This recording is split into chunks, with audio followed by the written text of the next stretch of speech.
எங்கள் வாத்தியாருக்கு, புரட்சி தலைவருக்கு என் வணக்கங்கள்.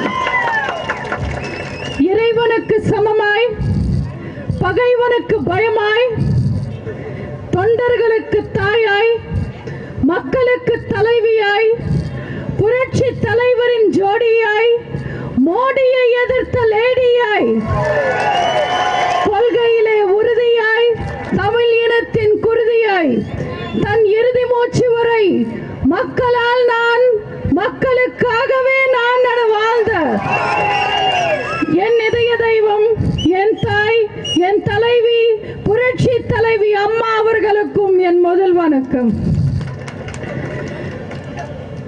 புன்னகை மாறாத பொன்முகமும், எல்லோரிடமும் இன்முகமும், இப்படி பன்முகம் கொண்ட பண்பாளருக்கு, விடியா திமுகவை வீழ்த்து வந்த விவசாயி மகனுக்கு,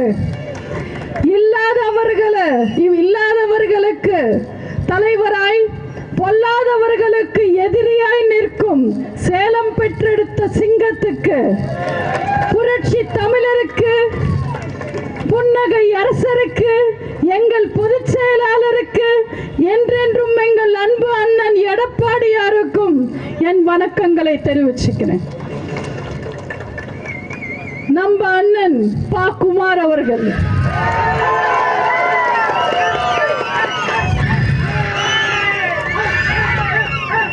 முன்னாள் நாடாளுமன்ற உறுப்பினர், என்னாலும் உங்க வீட்டு உறுப்பினர். நீங்க கூப்பிட்ட குரலுக்கு ஓடி வரும் உங்க கஷ்டம் நஷ்டம் தெரிஞ்சவர். திருச்சியில ரெட்டை இலைய பசுமையா பாதுகாக்கிறவர். அண்ணன் எடப்பாடியாரின் போர்ப்படை தளபதிகளில் ஒருவர், முக்கியமானவர். இந்த தொகுதி மேலேயும், இந்த தொகுதி மக்கள் மேலேயும் அன்பும் பாசமும் கொண்ட என் அன்பு சகோதரருக்கு இந்த அருமையான வாய்ப்புக்கு நன்றிகளை கூறி என் வணக்கங்களை தெரிவிச்சுக்கிறேன். எறும்புக்கும் யானைக்கும் இரக்கம் காட்டின இறைவன் இருக்கிற ஊரு, மனிதநேயம் நிறைஞ்ச மாசில்லா மாநகரம் இந்த திருச்சி மாநகரம். அன்பும் ஆன்மீகமும் இருக்கிற இந்த திருச்சி மண்ணில் நின்று இந்த மக்கள் முன்னாடி பேசுறது நினைச்சா ரொம்ப பெருமையா இருக்கு. இந்த மண்ணுக்கும் இந்த மக்களுக்கும் வணங்கி என் பேச்சை ஆரம்பிச்சுக்கிறேன். ஆள தெரியாத திமுக காரங்க ஆட்சியை எப்படி நடத்தணும்னு தெரியாம சில காட்சிகள் நடத்திக்கிட்டு இருப்பாங்க பொழுதுபோக்குக்காக. அதே மாதிரி இப்போ ஒரு பொழுதுபோக்கு நிகழ்ச்சி ஒன்று நடத்திருக்காங்க சமீப காலத்துல, ஒரு 10 நாள் முன்னாடி சேலத்துல திமுக இளைஞரணி மாநாடு. ரொம்ப நல்லா நடந்ததுன்னு அவங்க மார்த்தட்டி சொல்றாங்க. உண்மையில் அங்க என்ன நடந்ததுன்னு நான் உங்களுக்கு சொல்றேன். நம்மெல்லாம் மாநாடுன்னா கரகாட்டம் ஆடி பார்த்துருப்போம், ஒயிலாட்டம் ஆடி பார்த்துருப்போம், ஏன் கும்மி ஆடி கூட பார்த்துருப்போம். ஆனால் ரம்மி ஆடின ஒரே மாநாடு இந்த திமுகவோட இளைஞரணி மாநாடு. அந்த திமுக உடன்பிறப்புகள் ரம்மி ஆடும்போது ஒருத்தன் சொன்னான், டே மச்சான் ஸ்டேஜை பாருடா ஸ்டாலின் வராருன்னு. அதுக்கு ரம்மி ஆடிட்டு இருந்தவன் சொன்னான், ஏடா கடுப்பேத்துற, நான் கூட ஒரு ஜோக்கர் கூட வரலையான்ற கவலையில டென்ஷன்ல இருக்க, நீ போய் ஸ்டாலின் வராரு, உதயநிதி வராருன்னு சொல்றேன்னா. அதுக்கும் பக்கத்துல உட்கார்ந்தவன் சொன்னான், உனக்கு ஒரு ஜோக்கரும் வரலன்னா என்னடா மச்சா ஸ்டேஜ பாரு 13 ஜோக்கரா இருக்குன்னு. இந்த லட்சணத்துல இருந்தது சேலத்துல திமுக இளைஞரணி மாநாடு. அந்த மாநாட்டை கின்னிஸ் மாநாடுன்னு மார்த்தட்டி சொல்றாங்க திமுக. அது கின்னிஸ் மாநாடு இல்ல, அது ஒரு சர்க்கஸ் மாநாடு. அந்த மாநாட்டில் ஹைலைட்டா இருந்தது காவாலையா காவாலையான்ற ஒரு பாட்டு, ஒரு கவர்ச்சி நடனம். பாருங்களேன் நிலைமை. பெரியார் ஐயா, அண்ணா ஐயா ஆரம்பிச்சு வளர்த்த கட்சி இன்னைக்கு காவாலையா கிட்ட வந்து நிக்குது. இதுக்கு 2ஆம் கருணாநிதி 3ஆம் கருணாநிதியை குத்தம் சொல்லி பிரயோஜனம் இல்லை. ஏன்னா முதல் கருணாநிதிய மக்கள் பத்தி கவலைப்படாம மாநாட மயிலாட பார்த்து ரசிச்சுட்டு இருந்தவர். இந்த அழகுல இந்த மாநாட்டில் 4ஆம் கருணாநிதி வேற என்ட்ரி கொடுத்திருக்காரு. இன்பநிதி இது என்ன கட்சி மாநாடா இல்ல குடும்ப கும்பாபிஷேகமானே தெரியல. இன்னும் இந்த திமுக உடன்பிறப்புகள் கருணாநிதி குடும்பத்துல எத்தனை பேருக்கு தான் பல்லாக்கு தூக்க போறாங்கன்னு தெரியல. என்ன இது இப்படி பண்றீங்கன்னு கேட்டா யாராவது வாரிசாட்சி நடத்துறீங்களே, என்ன இப்படி பண்றீங்கன்னு கேள்வி கேட்டா பதில் சொல்ல மாட்டாங்க. ஆனா மக்களை ஏமாத்துறதுக்காக பிறப்பின் அடிப்படையில் பிரிக்கிறது தான் சனாதனான வாய்சவிடால் பேச்சு பேசுவாங்க. நீங்க என்ன பண்றீங்க? கருணாநிதி ரத்தம் மட்டும் முதல்வர் ஆகணும், மத்தவன் எல்லாம் முட்டாள் ஆகணுமா? இதுதான் திமுகவோட கொள்கையா? மீறி எதிர்த்து கேள்வி கேட்டா எங்களால முடியும், பெத்துக்க முடியும், எங்களுக்கு வாரிசு இருக்கு, நாங்க கொண்டு வருவோன்னு வாய்சவிடால் பேச்சு பேசுறாங்க. பன்னி கூடுத ஒரே பிரசவத்துல 10 குட்டி போடுது. அதெல்லாம் தகுதின்னு எடுத்துக்க முடியுமா? எங்க புரட்சி தலைவருக்கு வாரிசு இல்ல. அவர் மறைஞ்ச இத்தனை வருஷத்திலையும் ஒரு தமிழ்நாட்டு மக்கள் மனசுல இருந்தும் புரட்சி தலைவர் போலியே. இன்னும் தமிழ்நாட்டு மக்கள் மனசுல வாழ்றாரு புரட்சி தலைவர். ஏன்னா அவர் வாழ்ந்த வாழ்க்கை அப்படி. எங்க அம்மாவுக்கு புரட்சி தலைவிக்கும் வாரிசு இல்ல. ஆனா எங்க அம்மா ஒட்டுமொத்த தமிழ்நாட்டு மக்களையும் தாம் பிள்ளைங்களா பார்த்தாங்க. ஒட்டுமொத்த தமிழ்நாட்டு மக்களும் புரட்சி தலைவிய அம்மாவா ஏத்துக்கிட்டாங்க. எங்க அம்மா அப்படிதான் வாழ்ந்தாங்க. அம்மாக்கு அப்புறம் வந்த அண்ணன் எடப்பாடியாரும் சரி, அவர் ஒரு தலைவர், அவர் ஒரு பொதுச் செயலாளர், அவர் ஒரு முதல்வர், அவர் ஒரு முன்னாள் முதல்வர் நல்லா நினைக்க மாட்டாரு. மக்கள் தேவைகளுக்காக, மக்கள் உரிமைகளுக்காக, மக்களோட மக்களை களத்துல நின்று போராடுறவர். ஒரு கடை கோடி தொண்டன் ஒரு கட்சிக்கு தலைவனா வர முடியும்னா அது வெறும் அனைத்து இந்திய அண்ணா திராவிட முன்னேற்ற கழகத்துல மட்டும்தான் சாத்தியம். சமூக நீதியை கடைபிடிக்கிற கட்சி இப்படி இருக்கிறோம். ஆனா திமுக காரங்கெல்லாம் பேசுவாங்க. நேருவுக்கு அப்புறம் இந்திரா காந்தி யானவு, இது என்ன சங்கர மட்டமான கிண்டல் பண்ண திமுக காரங்கெல்லாம் எங்க போயிட்டீங்க? இன்னைக்கு நீங்க என்ன செய்றீங்க? திமுக கட்சிக்காரங்களை மட்டும் இல்ல, ஒட்டுமொத்த தமிழ்நாட்டு மக்களையும் கொத்தடிமைங்க ஆக்கணும்னு நினைக்கிறாங்க. அது அதிமுக வேடிக்கை பார்க்காது. எதிர்காலம் வரும், நம் கடமை வரும். இந்த கூட்டத்தின் ஆட்டத்தை ஒழிப்போம்.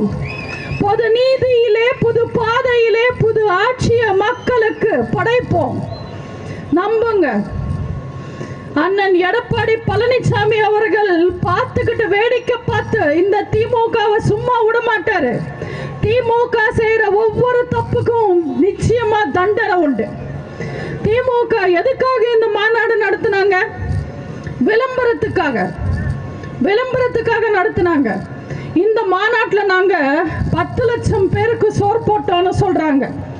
100 ஏக்கர்ல பந்தல் போட்டு 5000 கிலோ மட்டனு, 50,000 கிலோ சிக்கன் அறுத்து, லட்சக்கணக்கான முட்டை அவிச்சு, சிக்கன் எல்லாம் வறுத்து நாங்க உடன்பிறப்புகளுக்கு சாப்பாடு போட்டோம்னு சொல்றாங்க. அங்க என்ன நடந்ததுன்னா, இந்த உடன்பிறப்புகள் மட்டன் மட்டமா இருக்கு, சிக்கன் சீக்கு பிடிச்சிருக்குன்னு தூக்கி போட்டு போயிட்டாங்க. நான் அந்த விஷயத்துக்கு வரல. நான் கேட்கறது, உங்ககிட்ட இத்தனை ஆளு, பணம், அம்பு, சேனை எல்லாம் இருக்குல்ல, அப்போ மிக கனமழையால பாதிக்கப்பட்ட மக்களுக்கு சென்னை, செங்கல்பட்டு, காஞ்சிபுரம், திருவள்ளூர், தூத்துக்குடி, திருநெல்வேலின்னு மிக கனையால பாதிக்கப்பட்ட மக்களுக்கு தெருவுக்கு 10 பேருக்கு நீங்க சாப்பாடு போட்டீங்களா? 10 பேருக்கு சாப்பாடு போட்டீங்களா? போடலையே. ஏன்? பணம் இல்லையா? இல்ல மனம் இல்லையா? கருணாநிதி குடும்பத்துக்கு உதவுற குணம் இல்லைன்னு வச்சுக்கோங்க. அவங்க கிட்ட அதை எதிர்பார்க்க முடியாது. நம்பி ஓட்டு போட்ட மக்களுக்கு, பசியில தவிக்கிற மக்களுக்கு, சோறு வேணும்னு கேட்ட மக்களுக்கு சோறு போடுறதுக்கு துப்பில்லாத வக்கில்லாத திமுக அரசாங்கம் இன்னைக்கு 10 லட்சம் பேருக்கு சோறு போட்டாங்களா? அத்தனை சேரும் காலியா இருந்தது. இருந்த 10 பேர் அங்க ரம்மி ஆடிட்டு இருந்தாங்க. அந்த 10 பேருக்கும் சோறு போடல. இவங்க 10 லட்சம் பேருக்கு எங்க சோறு போட்டாங்க? திமுக காரங்க எப்பவுமே மக்களை பத்தி கவலைப்பட மாட்டாங்க. அவங்க கவலை எல்லாம் எப்பவுமே கஜானா மேலதான் இருக்கும்.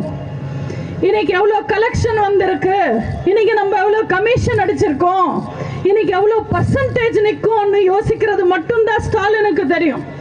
அதை தாண்டி ஸ்டாலினுக்கு எதுவுமே தெரியாது. ஏன்னா உண்மையில அவர் நடத்துறது ஒரு உண்மையான அரசாங்கத்தை இல்ல, ஒரு பொம்மையான அரசாங்கத்தை. நீங்களே யோசிச்சு பாருங்கண்ணே. கிளம்பாக்கம் பஸ் ஸ்டாண்டு சென்னையில் ஒரே பிரச்சனை ஓடுது. சேகர் பாபு வந்து பேட்டி தரார். வெள்ள நிவாரணம் எல்லாருக்கும் கொடுக்கல, பிரச்சனை ஓடுது. சேகர் பாபு வந்து பேட்டி தரார். சென்னை கார்பரேஷன்ல பிரச்சனை ஓடுது. சேகர் பாபு வந்து பேட்டி தரார். ராமர் கோயில் திறக்கிற அன்னைக்கு ஒரே பிரச்சனை, சேகர் பாபு வந்து பேட்டி தரார். இப்போ எங்களுக்கு தெரிய வேண்டிய ஒரே விஷயம், தமிழ்நாட்டில் இன்னைக்கு யார் முதலமைச்சர்? ஸ்டாலினா இல்ல சேகர் பாபுவா? ஒரு துறைக்கு அத்தனை துறைக்கும் ஒருத்தர் வந்து பதில் சொல்றாருன்னா அவர் முதல்வராக தானே இருக்க முடியும். ஆனா ஸ்டாலின் எதுக்குமே பதில் சொல்றது இல்ல, பொம்மை மாதிரி நின்றுகிட்டு இருக்காரு. எல்லாத்துக்கும் சேகர் பாபு பதில் சொல்றாரு. நம்ம அதிமுக ஆட்சி காலத்துல நம்ம அம்மாவும் சரி, அண்ணன் எடப்பாடியாரும் சரி, எந்த துறையா இருந்தாலும் கேள்வி கேட்டா டா டா டான்னு பதில் சொல்லுவாங்க. ஏன்னா நாங்க நடத்தினது மம்மி ஆட்சி, இப்ப நடக்கிறது டம்மி ஆட்சி. இந்த அழகுல அவங்க நடத்தின கவர்ச்சி மாநாட்டுல தீர்மானங்கள் போட்டாங்க. நானும் நினைச்சேன், மாநாடுன்னா மக்களுக்காக தானே தீர்மானம் போடுவாங்க, இவங்க மக்களுக்காக ஏதோ புதுசா தீர்மானங்கள் போட்டாங்கன்னு நினைச்சேன். பேப்பர்ல படிச்சு பார்த்தேன், எனக்கு எந்த தீர்மானமே புரியவே இல்லை, என்னால புரிஞ்சுக்க முடியல. நான் என் நண்பரை கேட்டேன், இவங்க போட்ட தீர்மானங்களுக்கு அர்த்தம் என்னப்பான்னு கேட்டேன். அந்த நண்பர் சொன்னார், ஒன்றும் இல்லைங்க, நான் சிம்பிளா சொல்றேன், புரிஞ்சுக்குங்கன்னு. திமுக இளைஞரணி மாநாட்டில் அவங்க போட்ட தீர்மானம் 1, மகன் அப்பாக்கு வாழ்த்து சொல்லுவது. தீர்மானம் 2, அப்பா மகனுக்கு வாழ்த்து சொல்லுவது. தீர்மானம் 3, பேர தாத்தாக்கு வாழ்த்து சொல்லுவது. தீர்மானம் 4, அப்பா தாத்தாக்கு வாழ்த்து சொல்லுவது. தீர்மானம் 5, தங்கை அண்ணாக்கு வாழ்த்து சொல்லுவது. தீர்மானம் 6, அண்ணா தங்கைக்கு வாழ்த்து சொல்லுவது. தீர்மானம் 7, அத்தை அண்ணன் மகனுக்கு வாழ்த்து சொல்லுவது. தீர்மானம் 8, அண்ணன் மகன் அத்தைக்கு வாழ்த்து சொல்லுவது. தீர்மானம் எத்தனாவதுன்னு எனக்கு மறந்து போச்சு. இன்னும் இருக்கு, தாய்மாமன் மகன் மாமாக்கு வாழ்த்து சொல்லுவது. அதான் தயாநிதி ஸ்டாலினுக்கு சொல்றாராம்மா. அப்புறம் மாமன் தாய்மாமன் மகனுக்கு வாழ்த்து சொல்லுவது. மாமன் மகன் அப்பாவின் தாய்மாமன் மகனுக்கு வாழ்த்து சொல்லுவது. தாய்மாமன் மகன் மாமாவின் மகனுக்கு வாழ்த்து சொல்லுவது. இப்படி அவங்க குடும்பத்துக்குள்ள அவங்களே வாழ்த்து தெரிவிச்சுக்கிட்டு கொண்டாடின ஒரு இளைஞரணி மாநாடு தான் அந்த மாநாடு. சரி, உடன்பிறப்புகளுக்கு என்ன கிடைச்சதுன்னு கேட்டா ஒரு பிரியாணி பேக்கெட்டும் ஒரு கவர்ச்சி நடனமும். இதை தவிர அவங்களுக்கு வேற எதுவுமே கிடைக்கல. எனக்கு இந்த உடன்பிறப்புகளை என்னால புரிஞ்சிக்கவே முடியலங்க, சத்தியமா. திமுக காரனை புரிஞ்சிக்க முடியல. அந்த ஊபிஸ் இருக்காங்களே, ஊபிஸ் அவங்க ஒரு தனி பிறவிங்க. நீங்கெல்லாம் பார்த்தீங்கன்னா 70s 80sல 70 80ல தமிழ்நாட்டில் நிறைய ஹிந்தி படம் ரிலீஸ் ஆகும். ஷாலே, யாதோங்கி பாரத், பாபி என்ன நிறைய ஹிந்தி படம் ரிலீஸ் ஆகும். அத்தனை படமும் ஹவுஸ்ஃபுல்லாக ஓடும். எல்லா படமும் ஹவுஸ்ஃபுல்லாகவே ஓடும். கூட்டமாக போய் பார்ப்பாங்க. ஆனால் நம்ம ஜனங்களுக்கு அந்த ஹிந்தி புரியாது. அவங்க என்ன பேசுறாங்க என்ன பாடுறாங்கன்னு புரியாது. ஆனா குத்து மதிப்பா அங்கங்க கை தட்டி ரசிச்சு பார்த்து படம் பார்த்துட்டு வந்துடுவாங்க. அதே மாதிரிதான் இந்த உடன்பிறப்புகள் நிலைமையும். அவங்களோட கொள்கை என்னன்னு தெரியாது, எதுக்கு கை தட்டுறாங்கன்னு தெரியாது.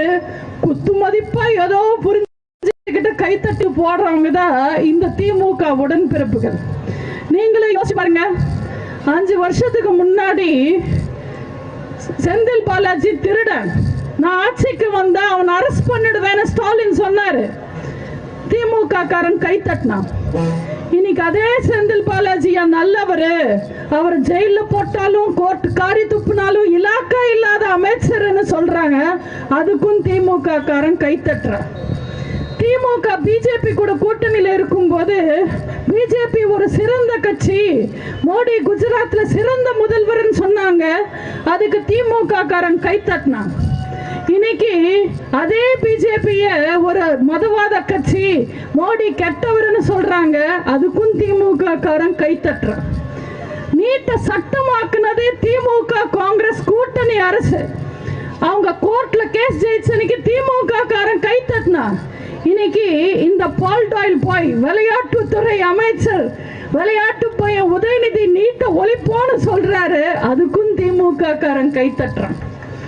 ஜல்லிக்கட்டுக்கு தடையை கொண்டு வந்தது திமுக காங்கிரஸ் கூட்டணி அரசு. அந்த ஜல்லிக்கட்டை தமிழ்நாட்டு இளைஞர்களும் நம்ம அம்மாவோட ஆட்சியும் போராடி, இது தமிழனோட பாரம்பரியம், இது ஒரு வீர விளையாட்டுன்னு போராடி ஜல்லிக்கட்டை மறுபடியும் தமிழ்நாட்டுக்கு கொண்டு வந்தோம். இன்னைக்கு அந்த ஜல்லிக்கட்டுல வெக்கம் மானம் சூடு சொர்ணம் இல்லாம உதயநிதி போய் உட்கார்றாரு, அதை பார்த்தும் திமுக காரன் கை தட்டுறான். என் மகன் அரசியலுக்கே வரமாட்டாருன்னு ஸ்டாலின் சொன்னாரு, அதுக்கு திமுக காரன் கை தட்டினான். இன்னைக்கு அதே மகனை எம்எல்ஏ ஆக்கி அமைச்சராக்கி நாளைக்கு நான் துணை முதல்வர் ஆக்க போறேன்னு சொல்றாரு, அதுக்கும் திமுக காரன் கை தட்டுறான். இப்படி எதுக்கு கை தட்டுறோன்னு தெரியாம புரியாமலே கடைசி வரைக்கும் கை தட்டி வீணா போற ஒரு அப்பாவி அடிமைகள் தான் திமுக உடன்பிறப்புகள். திமுக உடன்பிறப்புகள் யோசிச்சு பார்க்கணும். நீங்க யோசிச்சு பாருங்க, உங்க கருணாநிதி திருக்குவளையில பிறக்கும் போது அவர் ஒரு தெருவுல சுத்திட்டு இருந்த பையன். அதே கருணாநிதி இறந்து மெரினால புதைக்கும் போது அவர் ஒரு தெருபாய், அம்பானி மாறி அத்தனை சொத்து. ஒரு தெருபாயா மாறினது எப்படி? அதுக்கு எத்தனை உடன்பிறப்புகளை அவர் ஏறி மிதிச்சிருப்பாரு, எத்தனை குடும்பங்களை வாட்டி வதச்சிருப்பாருன்னு நீங்க யோசிச்சு பார்க்கணும். நம்ம அம்மாவோட ஆட்சி காலத்துல அமைச்சருங்கெல்லாம் தூங்க மாட்டாங்க, மக்களுக்காக வேலை பார்ப்பாங்க, ஓடிக்கிட்டே இருப்பாங்க. ஏன்னா அம்மா கேள்வி கேட்பாங்க, அண்ணன் எடப்பாடியார் கேள்வி கேட்பாங்க. அதனால தூங்காம ஓடி ஓடி ஓடி மக்களுக்காக வேலை பார்த்தாங்க நம்ம அமைச்சருங்க. ஆனா இன்னைக்கு திமுக ஆட்சி காலத்துல என்ன நடக்குது? திமுக அமைச்சருங்களால அவங்க முதலமைச்சராலேயே நிம்மதியா தூங்க முடியல. இது நான் சொல்லல, ஸ்டாலினே புலம்புறாரு, மேடைக்கு மேடை புலம்புறாரு, எங்க அமைச்சருங்களால என்னால நிம்மதியா தூங்க முடியல. இந்த ஃப்ரெண்ட்ஸ் படத்துல வருமே ஒரு காமெடி, இந்த அப்ரண்டிஸுங்களை வச்சுக்கிட்டு என்னால நிம்மதியா தூங்க முடியல, வேலை வாங்க முடியலன்னு. அதே மாதிரிதான் அவரும் புலம்புறாரு. எனக்கு திமுக பத்தியும் சரியா புரிஞ்சிக்க முடியாது, ஸ்டாலின் பத்தியும் புரிஞ்சிக்க முடியாது. நான் போய் நேரில் ஸ்டாலினை கேட்க முடியாது. அதனால என் டவுட் எல்லாம் உங்ககிட்டயே கேட்கிறேன். நீங்களே கொஞ்சம் யோசிச்சு எனக்கு பதில் சொல்லுங்க. ஸ்டாலின் நான் வீரன்னு சொல்லிக்கிட்டு தானே சுத்துறாரு, நான் சர்வாதிகாரின்னு சொல்லிக்கிட்டு தானே சுத்துறாரு. அவர் எந்த விஷயத்துல வீரன், எந்த விஷயத்துல சர்வாதிகாரி மாதிரி நடந்துக்கிறாருன்னு தயவு செஞ்சு நீங்க எனக்கு சொல்லுங்க, நான் புரிஞ்சுக்க முயற்சி பண்றேன். ஸ்டாலின் தான் சொன்னாரு, செந்தில் பாலாஜி திருட, அயோக்கியன், கெட்டவன், நான் ஆட்சிக்கு வந்துட்டா ஜெயில போட்டுடுவேன், உள்ள போட்டுடுவேன், புலல்ல போட்டுடுவேன்னு சொன்னாரு. அதானே செஞ்சிருக்காரு. உண்மையில சொல்லணும்னா ஸ்டாலின் கொடுத்த வாக்குறுதியில அவர் நிறைவேற்றின ஒரே வாக்குறுதி அந்த வாக்குறுதி மட்டும்தான். ஆனா இன்னைக்கு செந்தில் பாலாஜியை உள்ள போடும்போது லபோதி போன கத்துறாரு, சீண்டி பார்க்காதீங்க, நோண்டி பார்க்காதீங்கன்னு வீடியோ எல்லாம் விடுறாரு. சரி, செந்தில் பாலாஜிக்கு வீடியோ விட்டீங்க, உங்க கட்சியில மூத்த அமைச்சர், மூத்த தலைவர் பொன்முடி விஷயத்துல கோர்ட்ல தீர்ப்பே வந்துடுச்சு. இப்போ சைலண்டா மந்திரி பதவி எடுத்துட்டீங்க, சீண்டாதீங்க நோண்டாதீங்கன்னு வீடியோ எல்லாம் இப்ப போடல. ஒருவேளை கலெக்ஷன் அதிகம் வந்தாதான் சவுண்ட் அதிகமா வருமோ? எனக்கு தெரிஞ்சு ஸ்டாலின் பயந்து இருப்பார், அவர் பயந்து நடங்கிருப்பார், நிஜமா சொல்றேன். ஏன்னா ஒரு வாட்டி சீண்டாத நோண்டாதன்னு சொன்னதுக்கே 5 அமைச்சர் வீட்டுல ரெய்டு, ஒருத்தர் ஜெயிலு. இதுக்கு மேல பேசினா என்ன ஆகும்னு ஸ்டாலினுக்கு நல்லா தெரியும். எதிர்கட்சியா இருக்கும் போது ஸ்டாலின் ஹெலிகாப்டர்ல ஒரு மோடிக்கு வீட்டு வாசல்ல இருந்து கருப்பு கொடி காட்டினார். அதே ஆளுங்கட்சியா இருக்கும் போது அதே மோடி சென்னைக்கு வரும்போது இந்த ஸ்டாலின் யாரு, சர்வாதிகாரி ஸ்டாலின் என்ன பண்றாரு, சரவணா பவன் ஹோட்டல் சர்வர் மாதிரி செவ்வரோரமா கையை கட்டிக்கிட்டு நிக்கிறார். இதுல ஹைலைட்டு, மோடியை ரிசீவ் பண்றதுக்கு ஏர்போர்ட்டுக்கு போகும்போது வெள்ளை கூட பிடிச்சிக்கிட்டு போனார். எனக்கு அது பார்த்த உடனே 23ஆம் புலிகேசி படம் காமெடி தான் ஞாபகம் வந்தது. எதிர்நாட்டு ராஜா வருவார், அவர்கிட்ட சமாதானம் பேச வெள்ளக்கொடி ஆட்டிக்கிட்டே வடிவேல் வெளியில வருவார். அதே மாதிரிதான். இதெல்லாம் என் கற்பனை இல்லைங்க, உண்மை. நியூஸ்ல வந்தது, யூடியூப்ல வீடியோ இருக்கு, நீங்க பாருங்க. ஸ்டாலின் வெள்ளக்கொடை பிடிச்சுக்கிட்டு நின்னாரு. வெள்ளக்கொடி காமிச்சா அசிங்கம், அதனால வெள்ளக்கொடை பிடிச்சுக்கிட்டு நின்னாரு. நீங்க சொல்லுங்கம்மா, எங்கேயாவது வெள்ளை கலர்ல கொடை பார்த்திருக்கீங்களா? வெள்ளை கலர்ல கொடை பார்த்திருக்கீங்களா? நீங்க கடையில போய் கேளுங்க, கொடைன்னு கேட்டா கருப்பு கலர்ல தருவாங்க.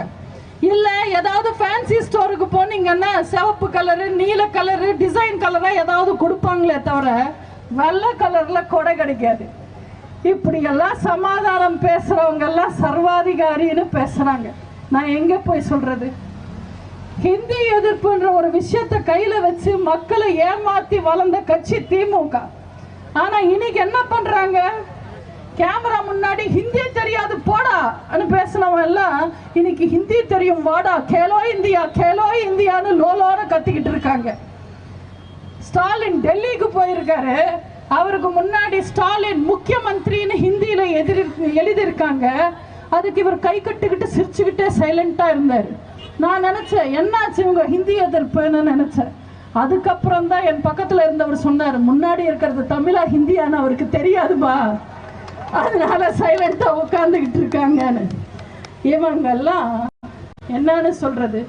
முதலமைச்சர் மாநாட்டில் எங்க அம்மா அந்த மாநாட்டில் கலந்துக்கும் போது தமிழ்நாட்டு உரிமைகளுக்காக, தமிழ்நாட்டு தேவைகளுக்காக பேசுறதுக்கு போதுமான நேரம் கொடுக்கலன்னு முதலமைச்சர் மாநாட்டில் இருந்து எழுந்து வெளியில வந்தவங்க எங்க அம்மா. அவங்க உண்மையான தலைவர், உண்மையான முதல்வர். யார் வந்தாலும் பல்லு காமிச்சு சிரிச்சுக்கிட்டு குனிஞ்சு கும்பிடு போட்டு தர்மம் பண்ணுங்க சாமின்னு எப்ப பாட்டாலும் நிதிய பிச்சை கேட்கிறவன் புருடா தலைவன், புருடா முதல்வர். நீங்களே யோசிச்சு பாருங்க, மோடி எப்ப தமிழ்நாட்டுக்கு வந்தாலும் நீட்டை ரத்து பண்ணுங்க, எய்ம்ஸ் ஆஸ்பத்திரி கட்டுங்க, காவேரி தண்ணி கொடுங்கன்னு ஸ்டாலின் கேட்டிருக்காரு? கேட்டதே இல்லையா? சந்தைக்கு போகணும் ஆத்தாவையும் காசு கொடு, சந்தைக்கு போகணும் ஆத்தாவையும் காசு கொடுன்ற மாதிரியே எப்ப பார்த்தாலும் காசு கொடு, பணம் கொடு, துட்டு கொடுன்னு அலையிறாங்க. அப்படி கேட்டு தமிழ்நாட்டு மக்களுக்கு உருப்படுற மாதிரி ஏதாவது பண்றாங்களா? இல்லையே.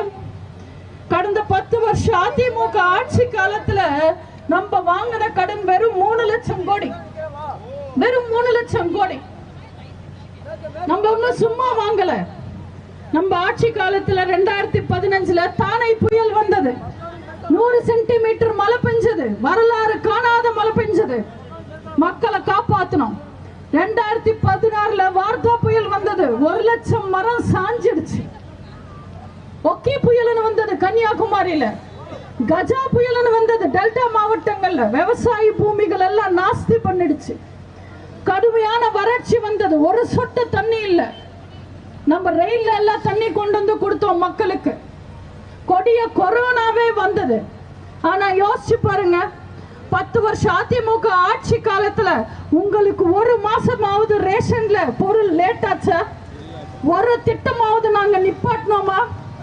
தாலிக்கு தங்கம் திட்டமா இருக்கட்டும், மாணவர்களுக்கு மடிக்கணினியா இருக்கட்டும், சைக்கிள் திட்டமா இருக்கட்டும், புத்தகங்களா இருக்கட்டும், காலனியா இருக்கட்டும், எந்த திட்டத்தையாவது கொடிய கொரோனா வந்த போது நாங்க நிப்பாட்டினோமா? மக்களுக்கு எந்த சிரமமும் நாங்க தந்தோமா? எந்த கஷ்டமா இருந்தாலும் அம்மாவோட ஆட்சி தான் பார்த்ததே தவிர வேற யாரும் பார்க்கல. தமிழ்நாட்டு மக்களையும் தமிழ்நாட்டு பெண்களையும் பாதுகாப்பா பார்த்துக்கிட்டவங்க அதிமுக காரங்க. அப்படிப்பட்ட சிறந்த ஆட்சி கொடுத்தே நம்ம வாங்கின கடன் வெறும் 3 லட்சம் கோடி 10 வருஷத்துல. ஆனா இன்னைக்கு இந்த ஆள தெரியாத திமுக ஆட்சிக்கு வந்து 2.5 வருஷம் கூட ஆகல. இந்த 2.5 வருஷ ஆட்சி காலத்துல அவங்க வாங்கின கடன் 4 லட்சம் கோடி. 4 லட்சம் கோடி.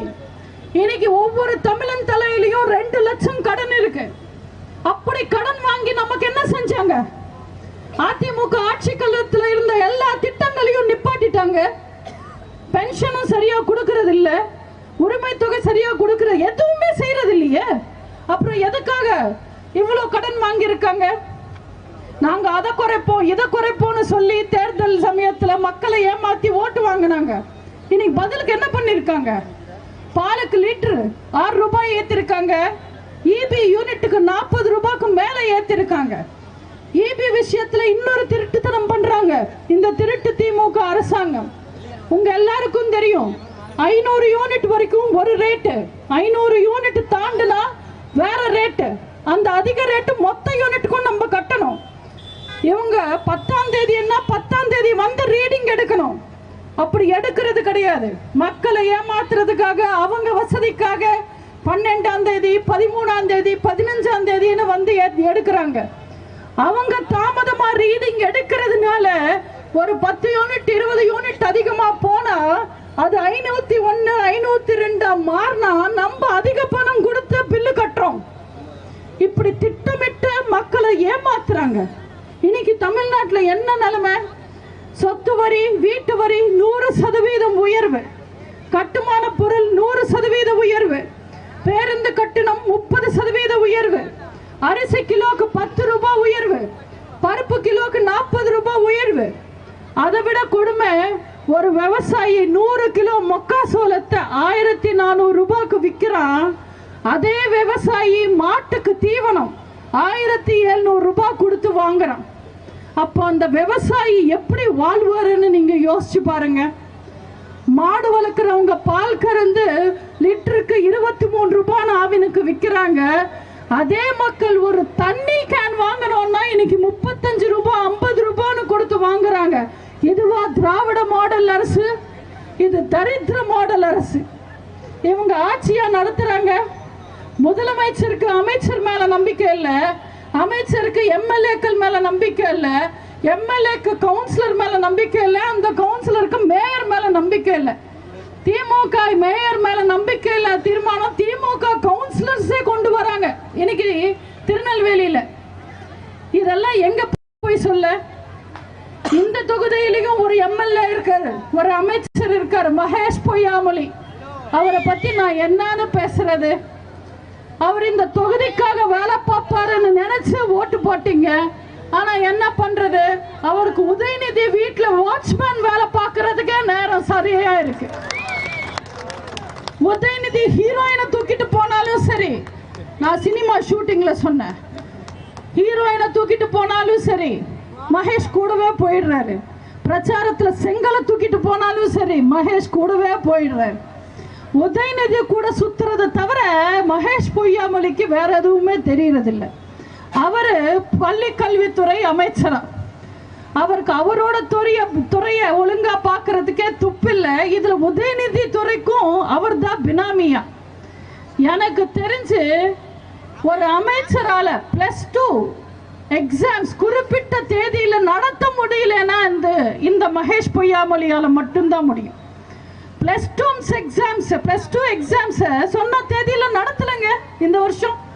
நீங்க பாத்தீங்கல்ல, நம்ம எல்லாம் ஸ்டூடெண்ட்ஸ் ஃபெயில் ஆகி, மாணவர்கள் ஃபெயில் ஆகி +2 2 வருஷம் படிச்சது பார்த்திருக்கோம். ஆனா இந்த ஆள தெரியாத திமுக அரசால +2ல மாணவர்கள் 1.5 வருஷமா படிச்சுக்கிட்டு இருக்காங்க. இந்த கொடுமை எல்லாம் எங்க போய் சொல்ல? ஆனாலும் அவரை எம்எல்ஏ ஆக்கி அமைச்சராக்கி அழகு பார்க்கறாங்க. ஏன்னா திருச்சியில திமுகக்கு அடையாளம் நேரு. திருச்சியில திமுகக்கு நேரு தான் பலம். அவர் வேற மத்தவங்க அளவுக்கு குனிஞ்சு கூஜா தூக்க மாட்டாரு, ஏதோ கொஞ்சமா தூக்கிட்டு போயிடுவாரு. நாளைக்கு எங்க ஸ்டாலின் மகனை முதல்வர் ஆக்கணும்னா அவர் இடைஞ்சலா வந்துடக்கூடாதுன்னு நேருவுக்கு எதிராக இந்த மகேஷ் பொய்யாமொழிக்கு சோறு போட்டு வளர்க்குறாங்க. மகேஷ் பொய்யாமொழி என்ன பண்றாரு? ஸ்டாலின் குடும்பத்துக்கு கூஜா தூக்கிட்டு சுத்துறாரு. நீங்க யோசிச்சு பாருங்க, திமுக யாரெல்லாம் பெரிய ஆளா இருக்காங்க? திமுக கட்சிக்காக உண்மையா உழைச்சவ என்னைக்குமே திமுக பெரிய ஆளா வர முடியாது. அவன் எப்பவுமே அடிமட்டத்துல தான் இருப்பான். அவங்களுக்கு டிரைவர் வேலை பார்த்த டிஆர் பாலு அமைச்சர், அவர் டெல்லியில இருப்பாரு, லட்சக்கணக்கோ கோடி கணக்கில் சம்பாதிப்பார். அவங்க வீட்டில் இபி வேலை பார்த்த ஜெகத் ரட்சகன் நல்ல அமைச்சர், எம்பி, அவங்கெல்லாம் பலாயிரம் கோடி சொத்து சேர்ப்பாங்க. அதே மாதிரி அவங்க வீட்டில் எடுபடி வேலை பார்த்த மகேஷ் பொய்யாமொழி எல்லாம் இன்னைக்கு எம்எல்ஏ, அமைச்சர். திமுகல நீங்க பெரிய ஆளா வரணும்னா அவங்க குடும்பத்துல பிறந்திருக்கணும், இல்ல அந்த குடும்பத்துக்கு எடுபடி வேலை பார்க்கணும். அப்பதான் திமுகல பெரிய ஆளா வர முடியும். இந்த திமுக ஆட்சி காலத்துல பாத்தீங்கன்னா பெருசா எந்த திட்டங்களும் வரல. சொல்லிக்கிற மாதிரி ஒரு திட்டம் வந்திருக்கா திமுக ஆட்சி காலத்துல? எனக்கு தெரியலன்னா நீங்க சொல்லுங்க, நான் தெரிஞ்சுக்கிறேன். ஒரு திட்டம் வந்திருக்கா? ஒரு மக்களுக்காக ஒரு திட்டம் வந்திருக்கா? அதிமுக ஆட்சி காலத்துல எத்தனையோ திட்டங்கள் கொண்டு வந்தோம். மக்களுக்காக நம்ம ஸ்கூல்ஸ் ஏற்படுத்தணும், ரோட்டு போட்டோம், பாலங்கள் கட்டணும், எத்தனையோ விஷயங்கள் செஞ்சிருக்கோம். அதுல சில திட்டங்கள் முடிகிற நேரத்துல ஆட்சி மாறி திமுக ஆட்சிக்கு வந்துடுச்சு. அப்படி நின்று போன சில திட்டங்களுக்கு திறப்பு விழா மட்டும் நடத்திட்டு திமுக எல்லா போர்ட்லயும் அவங்க அப்பா கருணாநிதி பேர் போட்டுக்கிட்டாங்க. நான் அந்த திமுக காரங்களுக்கு ஒரே ஒரு விஷயம் சொல்ல விரும்புறேன். அத்தனை போர்ட்லயும் பேர் இருக்கிறதெல்லாம் பெரிய விஷயம் கிடையாது. போர்டு மக்கி போகும், துரு பிடிக்கும், கீழே விழும். எங்க அம்மா புரட்சி தலைவி மாதிரி, எங்க பொன்மனச்செம்மல் புரட்சி தலைவர் மாதிரி மக்கள் மனசுல இடம் பிடிக்கணும். அது காலத்துக்கும் அழியாது. அம்மா உணவகம் இன்னைக்கு திமுக காரங்க உடைக்கலாம், மூடிடலாம். ஆனா ஏழை மக்களின் பசி தீர்த்தவங்க அம்மான்ற உண்மையை யாரால மறைக்க முடியும்? அது வரலாறு. மக்களால் நான், மக்களுக்காகவே நான் வாழ்ந்தவங்க அம்மா. மக்களுக்கு நல்லாட்சி கொடுக்கணும்ன்றதுக்காக இயக்கம் ஆரம்பிச்சவர் மக்கள் திலகம் புரட்சி தலைவர். அப்படிப்பட்ட சாதனையாளர்களுக்கு, வரலாறு இருக்கிறவங்களுக்கு பாராட்டு விழா நடத்தணும். ஆனா தமிழ்நாட்டுக்கும் தமிழக மக்களுக்கும் சோதனைகள் மட்டுமே கொடுத்த கருணாநிதிக்கெல்லாம் பாராட்டு விழா நடத்தினாங்க. கலைஞர் 100 சென்னையில ஒரு நிகழ்ச்சி நடத்தினாங்க. பொதுவா நீங்க பாத்தீங்கன்னா ஒரு இடத்துக்கு கூட்டம் வர வைக்கணும்னா சினிமா நடிகர்களை கூப்பிடுவாங்க. ஆனா சினிமா நடிகர்கள் வந்த கூட்டத்துக்கே கூட்டம் வரலன்னா அது கலைஞர் 100 மட்டும்தான். அப்ப என்ன அர்த்தம்? மக்கள் எல்லாம் அது கலைஞர் 100 இல்ல, கலைஞர் போறன்னு நினைக்கிறாங்கன்னு அர்த்தம். அந்த கலைஞர் நிகழ்ச்சியில கலைஞரை பாராட்டி பேசுறதுக்கு சிறப்பு அழைப்பாளரா கமல்ஹாசனை கூட்டிட்டு வந்திருக்காங்க. இன்னைக்கு கமல்ஹாசன் இருக்கிற நிலைமைக்கு கருணாநிதி வீட்டுல கக்கூஸ் கழுவுறவனை கூட புகழ்ந்துதான் பேசுவாரு. அவர் கருணாநிதியை புகழ்ந்து பேச மாட்டாரா? அந்த நிகழ்ச்சிக்கு கமல்ஹாசன் போட்டிருந்த ட்ரெஸ் தாங்க ஹைலைட். கருப்பு கலர் பட்டுப்பாவாடல லுங்கி தச்ச மாதிரி வித்தியாசமா ஒரு காஸ்டியூம் போட்டுட்டு வந்தார். நானும் யோசிச்சேன், என்னடா பாராட்டு விழாக்கு போய் இவர் கருப்பு கலர் பாவாடை போட்டுக்கிட்டு வந்திருக்காரு. வெக்கம் இல்லாம வந்து இன்னைக்கு கருணாநிதியை பாராட்டுறாரு கமல்ஹாசன். அவர் எதுக்காக டார்ச் லைட்டை வீசி போட்டு டிவி எல்லாம் உடச்சி கட்சி ஆரம்பிச்சாருன்னு எனக்கு இன்னைக்கும் புரியல. எனக்கு அன்னைக்கு அந்த பக்கமா போற ஒரு வேலை இருந்தது. எங்க நம்ம டிராபிக்ல மாட்டிக்கிட்டு கஷ்டப்படுவோமோன்னு பயந்துகிட்டே போனேன். அங்க போனா நிகழ்ச்சி நடக்கிற இடத்துக்கு முன்னாடி ஒரு 4-5 செக்யூரிட்டி துப்புன்னு விசில் போட்டுக்கிட்டே உள்ள வந்து இந்த ஹைவேஸ்ல கூப்பிடுவாங்க பாருங்க, விசில் போட்டு உள்ள வாங்க சாப்பிட்டு போங்க, உள்ள வாங்க சாப்பிட்டு போங்கன்ற மாதிரியே கூப்பிடுறாங்க. அவங்க என்ன பார்த்ததோ இந்த அம்மாவா, இந்த அம்மா கருணாநிதி உயிரோட இருக்கும் போது கிளின்னு கிளிக்கும், செத்ததுக்கு அப்புறம் சிறப்பாவா பேசும்னு எனக்கு என் வண்டி விட்டுட்டாங்க. படம் துறக்க வந்திருக்காங்கன்னு அங்க 1 லட்சம் பேர் வந்திருக்காங்க. ஆனா இந்த கலைஞர் நிகழ்ச்சிக்கு ஃப்ரீயா வாயான்னு கூப்பிட்டா கூட எங்களுக்கு வேணா போயான்னு மக்கள் எல்லாம் போயிட்டாங்க. இந்த அழகுல நடந்தது அந்த கலைஞர் 100. அதே மாதிரி இன்னொரு நிகழ்ச்சி ஒன்று நடந்தது. அந்த நிகழ்ச்சியில ஸ்டாலின் வைரமுத்துவை பார்த்து கனத்த இதயத்தோட கேட்டாரு, எங்க அப்பா பத்தி நீங்க ஒரு கவிதை எழுதணும், எங்க அப்பா பத்தி நீங்க நல்ல கவிதை எழுதி ஒரு புத்தகம் வெளியிடுங்க.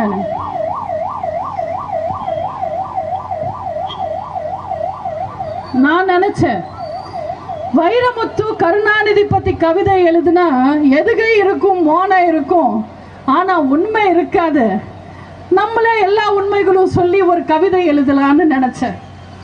நமக்கு தெரிஞ்சது, ஊர் அறிஞ்சது, நம்மளே ஒரு கவிதை எழுதலான்னு நினைச்ச, எழுதிட்டேன். கரெக்டா இருக்கான்னு பார்த்து சொல்லுங்க. அஞ்சுகம் பெற்றெடுத்த வஞ்சகமே,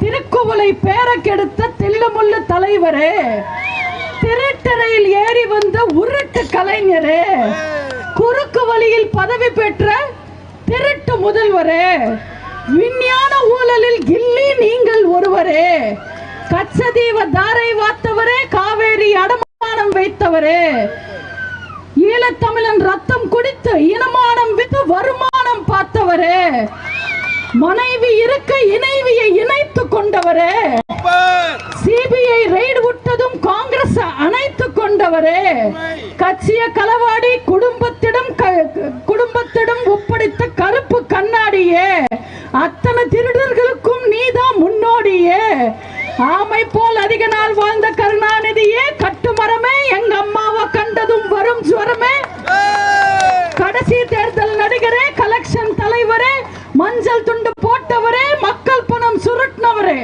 ஆள தெரியாதவரின் தந்தையே, பால் டாயில் பாயின் தாத்தாவே, போதும் போதும் நீங்கள் பீச்சிலே படுத்து ஓய்வெடுங்கள்.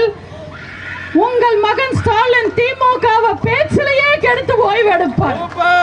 தரித்திரம் பிடித்த திமுகவின் நரித்தனம் மிகுந்த கருணாநிதியின் சரித்திரம் இதுவே.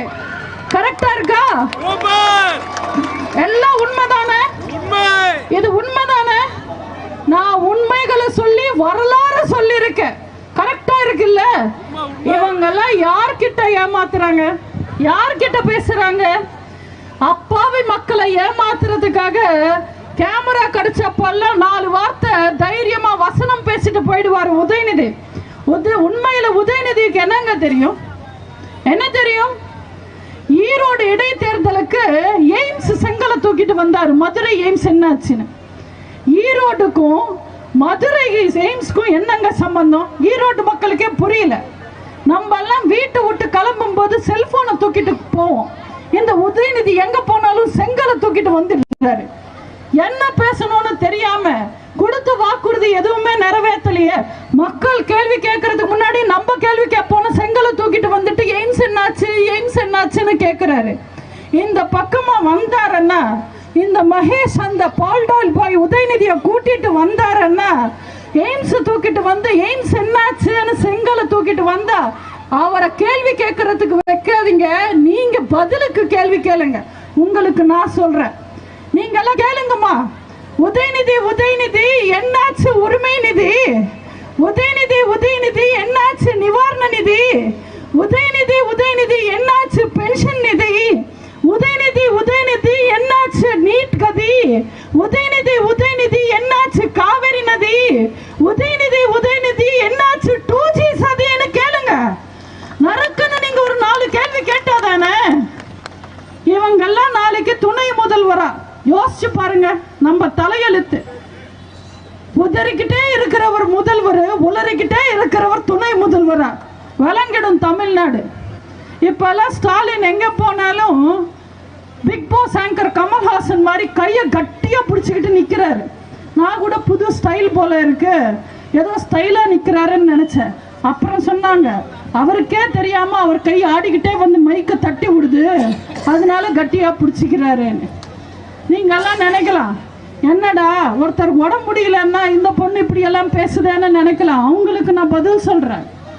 எங்க புரட்சி தலைவருக்கு குண்டடிப்பட்டு சரியா பேச முடியல, பேச்சு வரல. அப்போ என்னெல்லாம் கிண்டல் பண்ணாங்க திமுக காரங்க. எங்க அம்மா புரட்சி தலைவி முடியாம ஹாஸ்பிட்டல்ல இருக்கும் போது என்னெல்லாம் கிண்டல் பண்ணாங்க திமுக காரங்க. இப்போ எங்க முறை. என்ன பொறுத்த வரைக்கும் மரியாதைன்றது கொடுத்தாதான் திருப்பி கிடைக்கும். மரியாதை என்னன்னு தெரியாத திமுக காரனுக்கு என்னைக்குமே மரியாதை கிடையாது. உதயநிதி இப்பெல்லாம் பெரிய தைரியசாலி வீரான காமிக்கணும்ன்றதுக்காக கேமராவை பார்த்த உடனே நாங்க மத்திய அரசாங்கத்தை நிதி கேட்டோம், அவங்க கொடுக்கல. காசு கேட்டா கொடுக்க வேண்டியது தானே, ஏன் கொடுக்க மாட்டேன்றாங்க? அது என்ன அவங்க அப்பா வீட்டு காசான்னு கேட்கிறாரு. அந்த உதயநிதியை நான் கேட்கிறேன். மக்கள் வரி பணமா கட்டுறாங்க, மக்கள் 1 ரூபாய் வரியா கட்டினாங்கன்னா அது 50 பைசா சென்ட்ரல் கவர்மெண்ட்டுக்கு போகுது, 50 பைசா ஸ்டேட் கவர்மெண்ட்டுக்கு வருது. அப்போ அந்த வரி பணம் எல்லாம் வச்சுக்கிட்டு மக்களுக்கு நல்லது பண்ண வேண்டியது தானே, மக்களுக்காக திட்டங்கள் தீட்ட வேண்டியது தானே. ஆனா எதுவும் செய்யறது இல்லையே. மொத்த பணத்தையும் நீங்க கஜானால வச்சுக்கிட்டு இருக்கீங்க. அது என்ன உங்க அப்பம் வீட்டு காசா? வெள்ள நிவாரணம் எல்லா ரேஷன் கார்டுக்கும் தரோன்னு சொல்லிட்டு இப்போ எல்லாருக்கும் கொடுக்கறது இல்ல. சக்கரை கார்டுக்கு தரமாட்டோம், நீங்க வருமான வரி கட்டினா தரமாட்டோம்னு சொல்லி மக்களை ஏமாத்துறாங்க. மொத்த பேருக்கும் நிவாரணம் கொடுக்க வேண்டியது தானே உங்க அப்பம் வீட்டு காசா? தேர்தல் சமயத்துல எல்லா பெண்களுக்கும் 1000 ரூபாய் தரேன்னு சொல்லிட்டு தேர்தல் முடிஞ்ச உடனே தகுதியானவங்களுக்கு மட்டுமே தருவோம்னு சொல்லி பாதி பெண்களை ஏமாத்துறாங்க. எல்லா பெண்களுக்கும் கொடுக்க வேண்டியது தானே உங்க அப்பம் வீட்டு காசா? வெள்ளத்துல சேதமடைஞ்ச ஸ்கூலுக்கெல்லாம் சேர்த்து 2 கோடி நிவாரணம் அறிவிச்சுட்டு ஃபார்முலா ரேஸுக்கு மட்டும் 40 கோடி அறிவிக்கிறாங்க. உங்க அப்பம் வீட்டு காசா? ராணுவத்துல செத்தவனுக்கு வெறும் 3 லட்சம், கள்ளச்சாராயம் குடிச்சு செத்தவனுக்கு 10 லட்சம் தராங்க. உங்க அப்பம் வீட்டு காசா? நீட்ட ஒழிப்போன்னு ஒரே கையெழுத்துல நீட்ட ஒழிப்போன்னு சொன்னாரு பால் டாயில் பாய். இன்னைக்கு ஒழிக்க முடியாம மக்களை ஏமாத்துறதுக்காக நான் 50 லட்சம் கையெழுத்து வாங்குறேன்னு ஊரா கிளம்பி போயிருக்காரு. அரசாங்க பணத்தை செலவு பண்றாரு. எப்படி பண்றாரு? உங்க அப்பம் வீட்டு காசா? இன்னைக்கு மக்களை கஷ்டப்படுத்துற மாதிரி வரியெல்லாம் ஏத்திட்டீங்க, விலையெல்லாம் ஏத்திட்டீங்க, ஈபில இருந்து பால் வரைக்கும் எல்லாம் ஏத்திட்டீங்க. பெட்ரோல் வேற குறைக்க நீங்க இன்னைக்கு மளிகை பொருள்கிட்டே எல்லாமே ஏறிடுச்சு. உங்க அப்பம் வீட்டு காசா? நாங்க எந்த பால் குடிக்கணும் எந்த பால் குடிக்க கூடாதுன்னு முடிவு பண்றதுக்கு நீங்க யாரு? நீங்க யாரு? உங்க அப்பம் வீட்டு காசா? இப்படி 4 கேள்வி நாக்க புடுங்கிக்கிற மாதிரி நீங்க கேட்கணும், இந்த ஊடகங்கள் கேட்கணும். ஊடகங்கள் மாறணும், உண்மையை ஊருக்கு சொல்லணும். ஊடகங்கள் மட்டும் இந்த திமுகவோட அவலங்களை உண்மையா எடுத்து ஊருக்கு காட்டினானிக்கு அந்த நிமிஷமே இந்த திமுக கதை முடிஞ்சிடும். நீங்கெல்லாம் யோசிச்சு பாருங்க, கொஞ்சம் யோசிச்சு பாருங்க. கடந்த 10 வருஷம் அதிமுக ஆட்சி காலத்துல, அதுல குறிப்பா 4 வருஷம் அண்ணன் எடப்பாடியார் ஆட்சி காலத்துல என்ன தப்பு செஞ்சோம்? நம்ம என்ன தப்பு செஞ்சோம்? நாங்க உங்க வீட்டு வாசலுக்கு அதிமுக ஆட்சி காலத்துல கவுன்சிலர் வந்து நின்னு மிரட்டினாங்களா? கோர்ட் வாசல்ல கொலை விழுந்ததா? தமிழ்நாட்டு பெண்களுக்கு பாதுகாப்பு இல்லாம போச்சா? தமிழ்நாட்டுல மத சண்டை, ஜாதி சண்டை, இன சண்டை, மொழி சண்டைன்னு வந்ததா? அம்மா வழியில தானே நாங்க ஆட்சியை நடத்தணும். தமிழ்நாட்டை அமைதி பூங்காவா தானே வச்சிருந்தோம். அதிமுக ஆரம்பிச்ச 52 வருஷத்துல 30 வருஷத்துக்கு மேல ஆளுங்கட்சியா இருந்தது, மக்களுக்கு பிடிச்ச கட்சியா இருந்தது. மக்களால் நான், மக்களுக்காகவே நான் வாழ்ந்தாங்க அம்மா. அந்த அம்மாவோட புகழை வேரோட புடுங்கி எறியணும்னு நினைக்கிற இந்த திருட்டு திமுகவை நீங்க எப்படி ஆட்சிக்கு கொண்டு வந்தீங்க? என்ன பாவம் செஞ்சோம் நாங்க? என்ன தப்பு செஞ்சோம் நாங்க? மக்கள் சேவை செஞ்சது தப்பா? மாணவர்களுக்கு மடிக்கணினி கொடுத்தது தப்பா?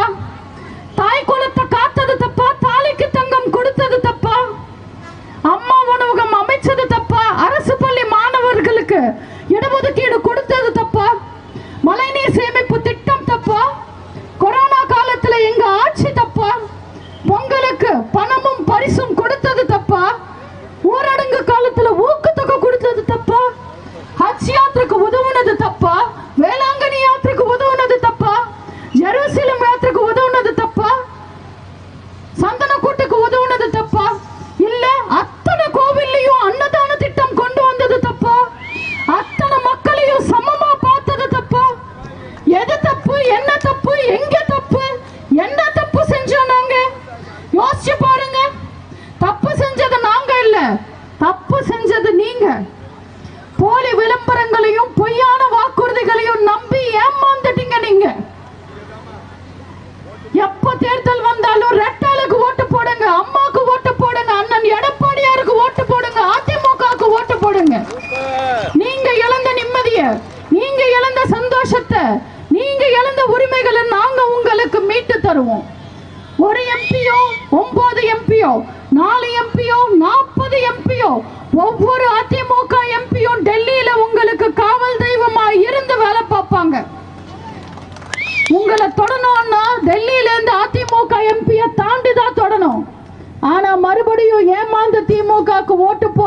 அவங்க குடும்பத்தை தாண்டி தான் நீங்க சோத்திலேயே கை வைக்க முடியும். தயவு செஞ்சு அந்த திருட்டு திமுகவை நம்பாதீங்க. அம்மாவை நம்புங்க, அண்ணன் எடப்பாடியாரை நம்புங்க, அதிமுகவை நம்புங்க. நீங்க நல்லா இருப்பீங்க, உங்க ஊர் நல்லா இருக்கும், உங்க வீடு நல்லா இருக்கும். அண்ணன் எடப்பாடியாரோட தலைமையில இன்னைக்கு அதிமுகவோட எழுச்சியும் வளர்ச்சியும் பார்த்து பயந்து போயிருக்காங்க ஸ்டாலினும் திமுகவும். நம்புங்கள் தொண்டர்களே, நாளை நமதே, 40ம் நமதே. மீண்டு வருவோம் தமிழக மக்களை, மீண்டு வருவோம். நம்புங்க.